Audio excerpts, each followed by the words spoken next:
위반하고 있고 또 담당하고 있는 공무원 혹은 정치인들이 사실 들어야 되는 얘기들인데 이분들이 다 공사다방합니다.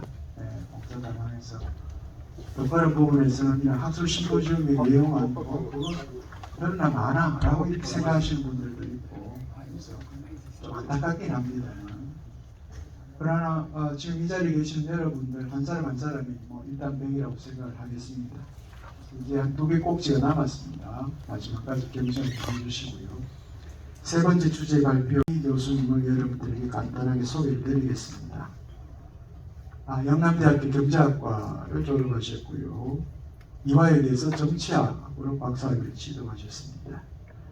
영남대학교 20세기 민중생활사 연구단에서 연구교수를 역임하셨고요. 지금 현재는 민족문화연구소 연구위원으로 그렇게 활동을 하고 계십니다. 오늘 주제는 구미지역 주도계층의 형성과 변화라고 하는 주제입니다. 앞에서 황진대 교수가 했던 그 부분들을 좀 더 구체적으로 이 구미지역에서 어떤 계층들이 이 구미시의 일종의 이너서클이라고 표현할 수도 있겠습니다만 이 구미지역의 주도 세력으로 활동했는가 하는 것들을 여러분한테 소개하는 시간을 갖도록 하겠습니다. 자, 오늘 발표해 주실 세 번째 발제자 임경희 교수님께 여러분 큰 환영의 박수 부탁드립니다.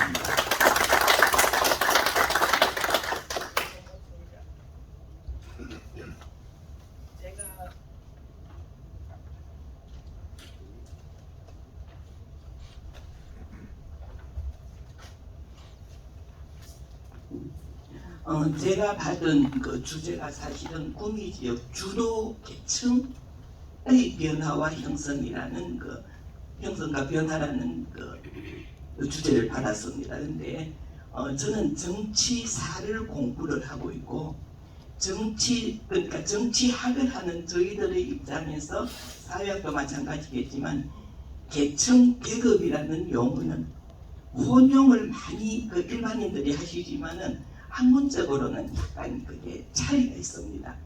차이가 있고 더더구나 이제 제가 연구하는 파트는 계급화한 세습화한 어떤 그 계층들을 연구를 하고 있기 때문에 제가 용어를 지배 세력이라는 말로 바꾸었고 이 지배 세력이라는 말을 이해를 해야지 왜 지방화 시대 그렇게 정치하는 사람들이 부러지고 있는데도 지방화가 되지 않고 중앙하고 지방이 이렇게 간격이 벌어지고 있는가 하는 문제에 대한 답을 할 수가 있을 것이고 두 번째는 왜 정치하는 쪽이 사회의 모든 것을 끌고 가게 되고 거기에 경제, 사회, 문화가 흡수되는가 하는 데 대한 답을 구할 수가 있게 될 겁니다. 앞에서 발표를 하신 두 분께서도 이제 구미지역 공단이 조성되는 과정에서 정부 행정관료의 힘,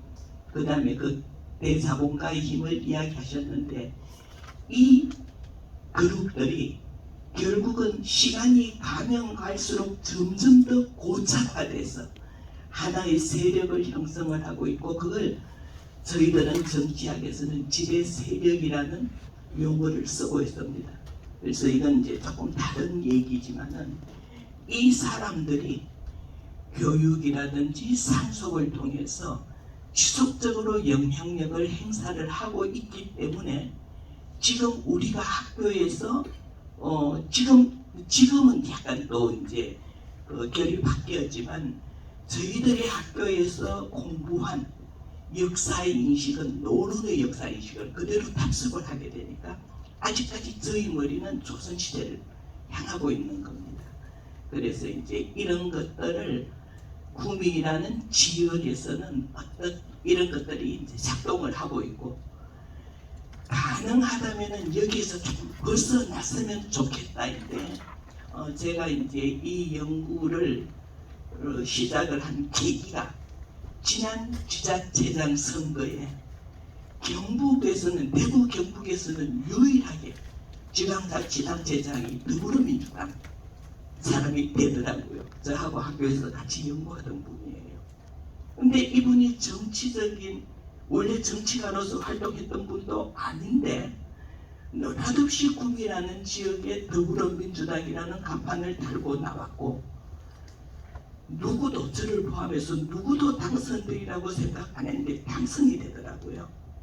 그래서 이게 구미가 좀 특수한 무언가가 있는가 보다. 그게 뭘까?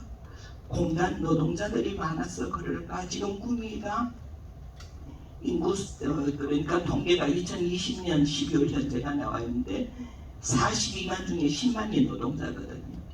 그래서 그럴까 하고 이제 시작을 했는데 혹시나 하고 들어갔는데 결과는 역시나였어요. 근데 어쨌든 이제 그 과정을 여러분들하고 이제 같이 이야기를 해서는 합니다. 그래서 말씀드린 것처럼 저희들이 이야기하는 그 지배 세력은 한국 정치사 전반을 통해서 관찰되는 실체고 거슬러 올라가면 삼국사기를 쓴 김부식의 그 힘이 지금까지 미치고 있다고 저희들은 판단을 하고 있습니다. 그래서 시대가 계속 삼국시대에서 고려시대로 고려에서 조선으로 조선에서 일제강점기로 현대사회로 바뀌는데 이 과정에도 여전하게 이 집요한 저류가 흐르고 있고 이 집요한 저류는 우리가 아무리 벗어나고 싶어도 현실적으로 벗어나기 힘들더라는 거. 그래서 앞에서 발표하시는 분이 그 이엄만의 코롱을 얘기하셨는데 이엄만 같은 사람들도 부모의 돈을 가지고 유학을 하고 그걸 가지고 자본가로 다시 건너뛰고 그 사람의 지금 2대, 3대까지 코롱 그룹을 이어가고 있는 이런 상황 속에 있다는 것 하나. 그 다음에 그 사람이 구미에 공장을 세우고 대구에 공장을 세우고 하는데 이쪽에 크게 작동을 하느냐? 필요할 때는 작동하지만 지역을 위해서 작동하는 것은 별로 아닌 것 같더라. 그러니까 우리가 말로는 지방화 그러지만은 시간이 흐를수록 점점 더 중앙 집권화 되어가고 국가 또는 정부가 모든 행위의 중심에 서고 있고 이 과정에서 우리는 어떻게 해야지 제대로 된 지방시대를 만들 수 있을까 하는 걸 고민을 해야 된다는 생각을 이제 하게 됩니다. 그래서 이 지배세력이라는 것은 결국 지역마다 토박이로 살아온 몇몇 문물들이 우리 눈에 띄게는 조선시대부터 계속해서 영향력을 행사해 오고 있고 그분들이 특정 정치인하고 연결돼서 근대국가 수립 과정에서 계속 그 지위를 유지를 해오고 있고 이 과정에서 일부는 이탈 또는 탈락을 합니다. 그럼 그분들 탈락한 상태로 그 다음 편입을 하는 일부가 있고 편입 못하는 일부도 여전히 존재하게 되는 겁니다. 그래서 이런 과정에서 결국 지방에서 지역 정치는 이 문물의 영향력이 여전히 작동을 하고 있고 이 문물의 영향력 때문에 특정 정당의 텃밭으로 인식이 되고 있고 이렇게 됐는데 왜 이렇게 됐나?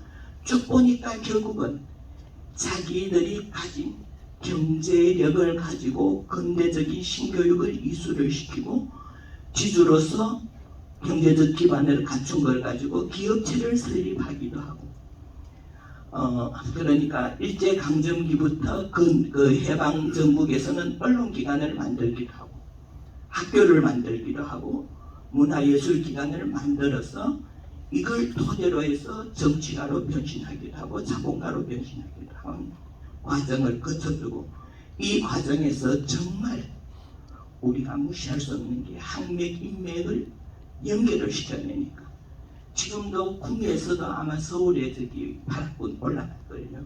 그래서 학군이 여전히 작동을 하는 기제가 되고 있다는 겁니다. 그러니까 이 과정에서 구미가 겉으로 보면 꽤 이 유동이 일어나고 있는데 속을 파고 보면은 생각만큼 활발하지 않다는 겁니다. 그래서 이 과정에서 이제 우리가 보려고 하는 것은 이게 소위 TK로 명명되는 지역 정치인 집단이 이제 구미에서도 형성이 되어 있더라. 근데 재밌는 건 뭔가 하면은 여러분들도 잘 아시겠지만은 경북 북부지방에는 이게 어마어마합니다. 대표적으로 안동을 보시면 안동은 지역 국회의원하고 시장의 자리를 지금도 안동군시하고 안동김씨가 나누어 가집니다. 어쩌다가 이제 벽진이시가 올라옵니다. 그게 간단한 일이 아니거든요. 그러니까 그분들이 그렇게 영향력을 지속적으로 행사를 되어오고 있다는 거예요. 그러니까 그걸 보면은 구미는 거기에 비해서는 훨씬 약하지만 그럼에도 불구하고 아주 약한 것은 아니더라. 그래서 특정 문벌 출신 정치인 정당 영향력이 매우 크게 작동하고 있더라는 게 이제 제가 가진 결론입니다. 그런데 또 재밌는 것 중에 하나가 구미가 그럼 처음부터 보수적이었느냐? 아니거든요. 70 양목 구미 쪽에 이 사회주의 운동이 굉장히 강하게 일어났던 지역입니다. 그럼에도 불구하고 공단이 만들어지고 어느 날 딱 보니까 보수화되어 있더라. 그래서 지금 이제 계명대학에서 지금 추구하고 계시는 지역학의 경우도 일반 학보다가는 개별적인 연구, 개별화가 선행이 돼야 되고 그런 연구 사례들이 축적이 되어야 되고 공부하는 사람들, 특히 사회과학 하는 사람들 열심히 자료를 모아야 되는데 이게 이제 생각처럼 쉽지는 않은 일이라는 것 전제로 하겠습니다. 앞에 구미가 어땠다 하는 것은 앞에서 두 분이 다 발표를 해주셨으니까 제가 반복할 필요가 없을 거고요. 이 과정에서 구미의 대표적인 문벌이 인동장시, 그 다음에 선상김씨, 일성김씨, 전주채씨들입니다. 근데 이 중에 전주채씨들은 이제 지금까지는 크게 영향력을 미치는 것 같지는 않고 인동장시의 경우에는 1917년쯤 대구로 이주를 해가지고 대구의 지배 세력으로 편입을 합니다. 그래서 대구의 그 중요한 은행 만들고 언론기관 만들고 쭉 하고 이 집안의 그 장택상 씨는 그 이제 국무총리를 지내는 이제 이런 과정을 거치게 되고 여전히 활동을 하시는 집안이 이제 선상김 씨하고 일성김 씨지만 요즘은 이제 홈페이지에 들어가면은 선상김 씨 대종회로 해가지고 이제 같이 쓰고 있었다마는 엄연히 구분이 되는 거고 이제 그 논문의 그 주로 썼으니까 참조하시기 바랍니다. 그래서 방금 말한 것처럼 이 인동장씨 가들은 일단 대구로 옮깁니다. 대구로 옮기고 그 다음에 아까 그 사회주의 운동이 왕성했다라고 했는데 그 중에 이제 특히 이게 보수 쪽에서 일을 하던 육홍균이라는 분이 이제 일단 그 국회의원으로 당선돼서 활동을 하시고 요 뒤에 국회의원이 되는 이 김우동, 김동석이라는 분은 아마 구미 지역에서 지금까지 어마어마한 영향력을 행사를 하시고 계실 것이고 이분들의 아들들 또는 손자들이 일선에서 그 눈앞에서 바로 면대면은 아니더라도 또 다른 연계를 통해서 영향력을 행사를 하고 있을 겁니다. 그래서 특히 기부동의 경우에는 대표적으로 와서 선산중학교, 선산고등학교를 마치고 설립을 하고 그 아들은 이제 이렇게 그 중앙에서 활동을 합니다. 김동석의 경우에는 이분이 여기에서 이제 이런 일을 쭉 하시다가 오상중학교, 오상고등학교를 만드는데 이 오상중학교, 오상고등학교 이사장의 그 아들이 김윤환, 김태환이라는 인물이 구미 지역에서 각각 삼선 국회의원으로 활동을 하고 특히 김윤환은 앞에서 그 이야기했던 그 시대에 그러니까 영향력을 행사를 하던 분입니다. 자, 그 다음에 또 한 분, 아까 저기 그 집안 선상김 씨하고 일성김 씨가 다르다고 했는데, 이 김관용의 경우, 이분의 경우에는 지역에서 구미시장 1, 2, 3대, 도지사 4, 5, 6대를 역임을 하게 됩니다.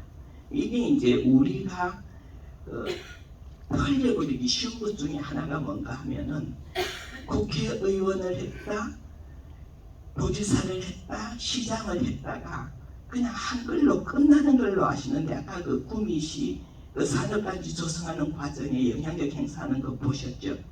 일단 이런 정치 권력을 장악한 정치가가 되고 나면은 필요한 인적 물적 자원을 동원하는 게 가능해집니다.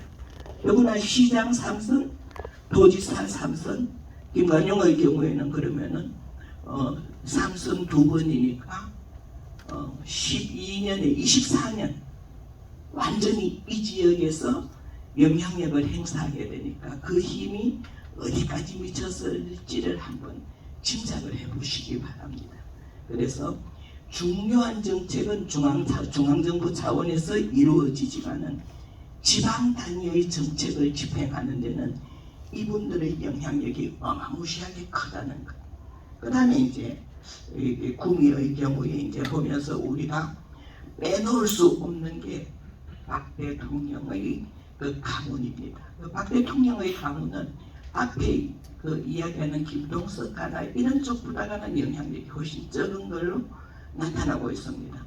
그래서 특히 이 박상희가 이제 그 사회주의에 연관됐다고 해서 이제 일단 5.16 쿠데타 전까지는 영향력이 사라졌다가 박정희가 집권을 하고 난 다음부터 이제 아들 사위 조카들이 이제 다시 내려와 가지고 예컨대 이게 박준홍이라든지 이런 사람들이 여전히 영향력, 박준홍 씨는 요즘 뭐 그다지 큰 영향력을 못 미치는 것 같고, 박재홍 씨는 여전히 왕성하게 활동을 하는 걸로 나타나고 있습니다. 자, 그래서 이제 보면은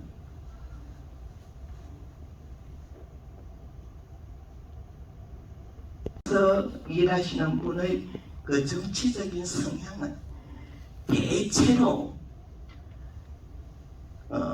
보수적입니다. 그래서 이 사람들은 자유당 시절부터 이승만에게 절대적인 지지를 보냅니다. 이게 경북 지역이 사실은 조봉암 지지가 굉장히 강했거든요.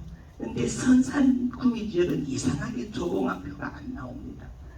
이렇게 하고 그 다음에도 자유당을 지지하고 이랬는데, 이제 이게 아마도 이게 임동상 씨가 출신이 이제 그 정권의 중심부에 있어서 작동하지 않았을까 짐작입니다. 수치로 나오는 건 아니니까 그렇게 생각을 하고 있고, 그 다음에 이제 박정희 대통령이 이 지역 사람으로서 대통령이 됐으니까 우리는 무조건 민주공화당 지지 이렇게 돼가지고 그게 이제 쭉 이어져 오다가 지난 선거에서 잠시 주춤했는데 지금 또 도로 원상복귀가 돼버렸거든요. 근데 지난 선거에 그 더불어민주당 시장이 돼가지고 사실은 정치를 해오는 과정에서 저희들이 밖에서 보기에는 그다지 그 지역민의 호응을 못 얻은 것 같더라고요. 그래서 왜 그래요 하니까 지역에 사시는 분들이 대답을 하시기를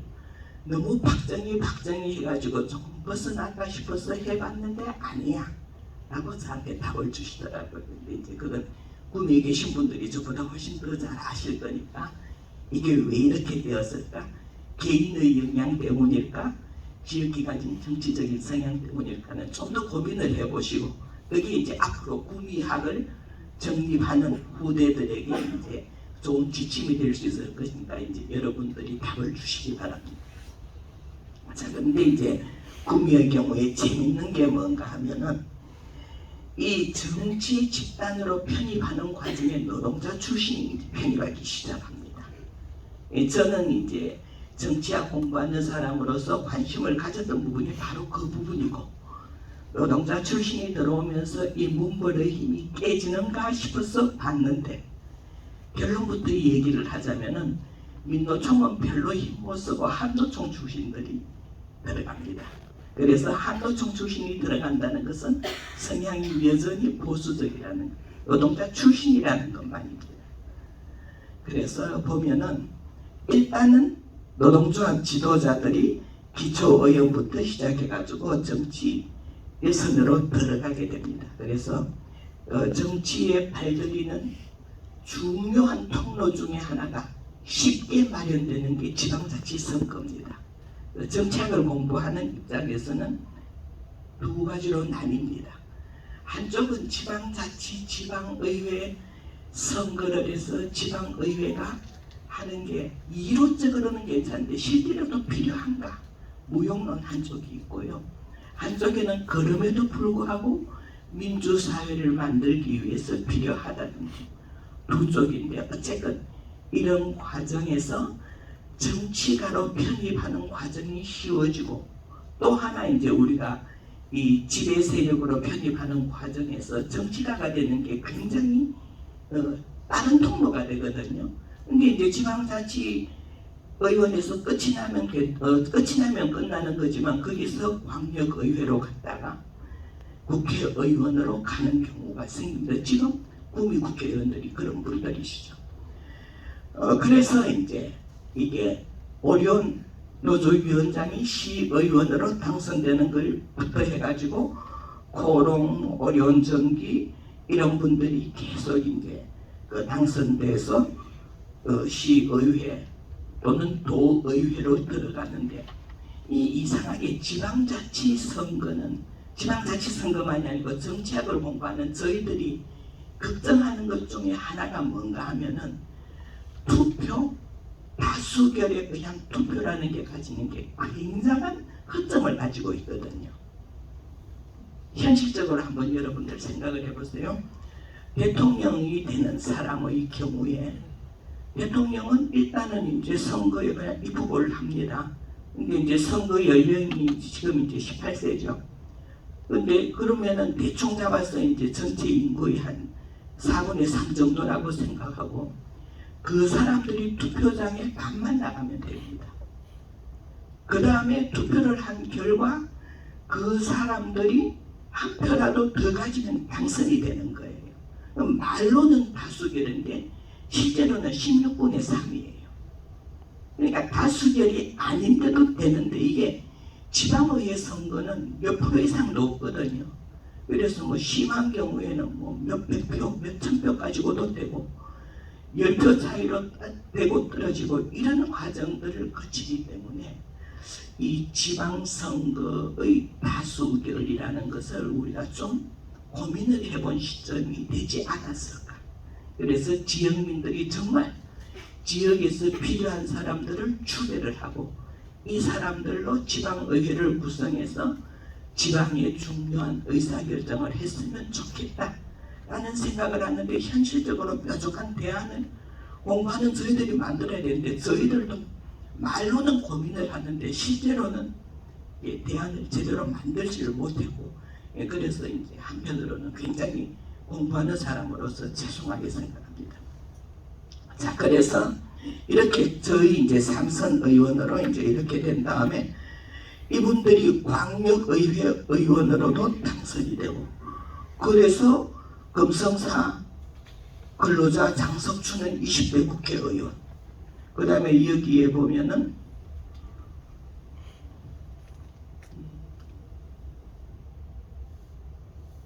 장석춘 씨가 이제 국회의원이 됐는데 이때 누구하고 붙느냐 하면은 김태원하고 붙습니다. 그래서 이게 완전히 이 시기에 아주 획기적인 사건이 되는데 그렇다고 해서 장석춘 씨가 이 김 씨들의 그 지역에서의 영향력을 와해라는 용어가 좀 곤란해. 영향력을 어떻게 다른 방향으로 드는데 기여를 했을까 하는 것은 제가 아직까지 후속 연구를 안 해봐서 모르는데 그다지 긍정적인 답은 안 나올 것 같아요. 자, 그 다음에 지금 이게 그 구자건 씨가 지금 현역 의원인데 이분도 마찬가지로 광역을 거쳐서 이제 이런 일을 하시는 겁니다. 그래서 이제 이렇게 극보기에는 바뀌어갖고 이렇게 재편이 되는 것은 일단 이게 공단으로서 기능을 했으니까 유입이 돼서 가능했다는 겁니다. 근데 이제 전체적으로 구미 지역을 보면 구미만이 아니고 한국 정치 전반을 살펴보면은 일단 대개 40대와 50대 남성 중심입니다. 한국 정치는 남녀 평등 백날 해봤자 아닌 거예요. 그래서 여성들의 그 숫자를 늘리기 위해서 특히 뭐 이제 비례대표로 이제 집어넣고 하는데 그분들이 지역으로 전환하는 비율도 굉장히 낮고요. 그래서 한국이라는 나라가 여자 대통령까지 배출한 정말 문서상으로 보면은 대단히 민주화된 국가인데 그 속을 들여다보면은 아직까지 굉장히 정근대적인 그 성향을 가지고 있더라는 겁니다. 자, 그 이제 그 중에 이제 마찬가지 이 여성이 지금까지 선거를 해가지고 당선된 것은 4대 시의회에 이 이정임이라는 분이 처음이었고 쭉 제가 조사를 해보니까 제가 드린 그 페이퍼에 있을 거예요. 쭉 보면은 많아야 20%예요. 많아야 20%고 광역의회는 구미 출신 여성의원이 한 사람도 지금까지 없다는 겁니다. 그러면은 구미 같은 근대화된 산업도시에서 여성의원이 왜 이렇게 안 나올까? 여러분들이 지금 여기 여성들이 거의 가시고 안 계시는데 여성들이 고민할 테니까 남성들이 좀 고민해 주셨으면 좋겠어요. 자,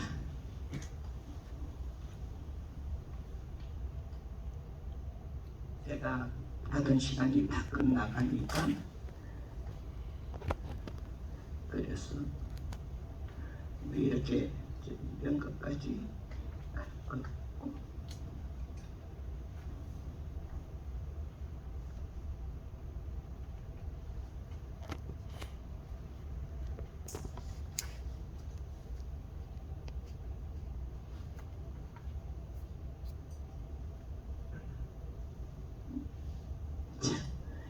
이게 구미의 경우에 이제 좀 요약을 해보면은 일단 정치적인 영향력, 문화적인 영향력, 사회적인 영향력, 경제적인 영향력이 상당히 연계가 되어 있고 그 중심에 지역 국회의원, 자치단체장 공천권을 행사하는 정당 조직이 존재하고 있고 여기에 이제 공천을 매개로 해서 서로 얽히고 설켜가면서 하나의 세력을 형성을 하고 있더라는 겁니다.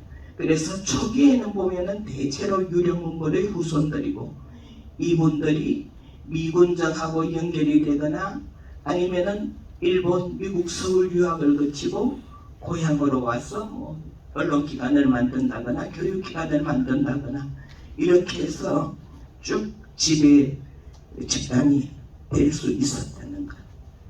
자, 그러니까 이제 대체로 이분들은 독립운동, 학교 설립자, 국회의원 또는 언론인, 국회의원 또는 기업인, 국회의원 기초단체장, 광역단체장, 요런 그러니까 여기서 학교 설립자가 돼서 국회의원까지 하나가 되거나 언론인이 돼서 이렇게 되거나 기업인에서 이렇게 되거나 이런 과정을 거쳐가더라는 겁니다. 그러면서 구미 지역에도 여전히 이 집요한 서류가 존재를 하고 있더라는 겁니다.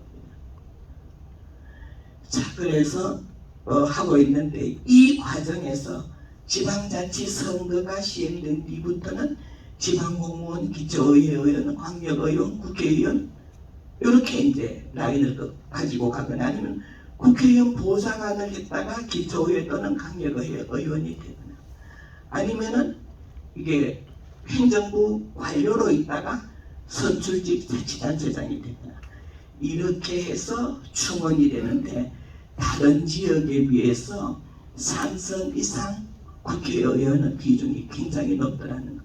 시장도 두 분이 3선하고 지금 8대인데 그 앞에 이제 그 더불어민주당 장세동 씨 하시고 지금하고 세 분밖에 없잖아요. 네 분이구나. 그렇게 이제 가는 겁니다. 그래서 이 과정에 결국은 지역문별, 그 다음에 당대의 그 대통령을 포함한 특정인의 사천, 정당 공천, 여기에다가 이제 가지고 있는 재산, 이런 것들이 요인으로 존재하고, 그 다음에 이제 여기에 올라가기 위해서 대기하는 이선 그룹이 바로 이제 이익집단, 관변단체, 이런 것들이라는 겁니다. 그래서 저희들이 볼 때는 결국은 이념은 뒷전이고 인맥, 지연, 학연, 이걸 가지고 이해관계에 따라서 예합집산을 하고 있더라. 그래서 이 과정에서 특히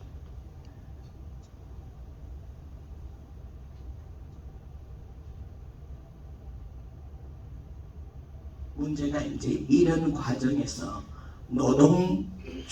노동자 출신의 노동자 운동을 한 사람까지도 이제 보수적인 성향을 띠는, 그야말로 공단 지역이면서 보수적인 도시로 계속해서 이어져 오고 있는데, 이런 정치적인 성향이 앞으로는 어떻게 바뀔 것이고, 그 다음에 지역이 가지고 있는 여러 가지 자원들을 어떻게 이제 지역 발전에 이 제가 이야기한 이 지배 세력의 영향력에 맞먹는 수준으로 육성을 해서 지역의 그 보다 발전적인 방향으로의 그 성장을 가져올 수 있을까를 좀 고민을 해주셨으면 합니다.